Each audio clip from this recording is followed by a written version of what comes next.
എളാട്ടേരി അരുൺ ലൈബ്രറിയുടെ നേതൃത്വത്തിൽ പുസ്തക ചർച്ച സംഘടിപ്പിച്ചു. സന്തോഷ് ഏച്ചിക്കാനത്തിന്റെ ബിരിയാണി എന്ന ചെറുകഥയെ ആസ്പദമാക്കിയാണ് ചർച്ച നടന്നത്.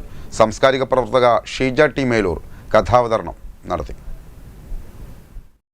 വിശപ്പ് കാലാതീതമാണെന്നും വിശപ്പിന് മരണമില്ലെന്നും സാംസ്കാരിക പ്രവർത്തകയായ ഷീജ ടി മേലൂർ അഭിപ്രായപ്പെട്ടു. അരുൺ ലൈബ്രറിയുടെ നേതൃത്വത്തിൽ നടന്ന പുസ്തക ചർച്ചയിൽ സംസാരിക്കുകയായിരുന്നു അവർ. സമൃദ്ധിയുടെ കാഴ്ചവട്ടത്തിൽ തിളങ്ങി നിന്ന് പൊങ്ങച്ചത്തിന്റെ പുളിപ്പിൽ അഭിരമിക്കുന്നവർക്ക് വിശപ്പിന്റെ വിലയറിയില്ല. ജീവിവർഗത്തിന്റെ ഏറ്റവും വലിയ വികാരമാണ് വിശപ്പ്. വിശപ്പിന് മരണമില്ല. സന്തോഷ് ഏച്ചിക്കാനത്തിന്റെ ബിരിയാണി എന്ന കഥ അവതരിപ്പിച്ചുകൊണ്ട് അവർ കൂട്ടിച്ചേർത്തു. നമ്മൾ നെറ്റി ചുളിക്കില്ല, പക്ഷെ നമ്മളെ കുട്ടികൾ പട്ടിണിയോ എന്ന് അവർ നെറ്റി ചുളിക്കും. കാരണം അവർ ഒരു നേരം പോലും ഭക്ഷണം കഴിക്കാതിരുന്നിട്ട് നമ്മൾ അവർക്ക് ആ വിശപ്പ് അറിയിച്ചിട്ടില്ല അവരെ.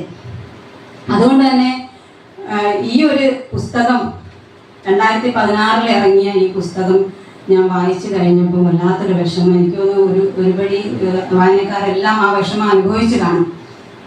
ഒരു വല്ലാത്തൊരു ദുഃഖമായി ഇതിലെ നായകൻ നമ്മുടെ മനസ്സിൽ കയറിക്കൊള്ളുന്നു. വനിതാവേദി സെക്രട്ടറി കെ അനുഷ സ്വാഗതം പറഞ്ഞു.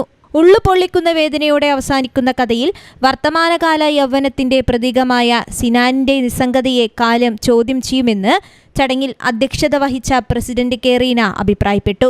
Library president NM Narayanan, secretary Narayanan, VK Deepa, K Damodaran master, Usha Balakrishnan, KM Balakrishnan എന്നിവർ സംസാരിച്ചു.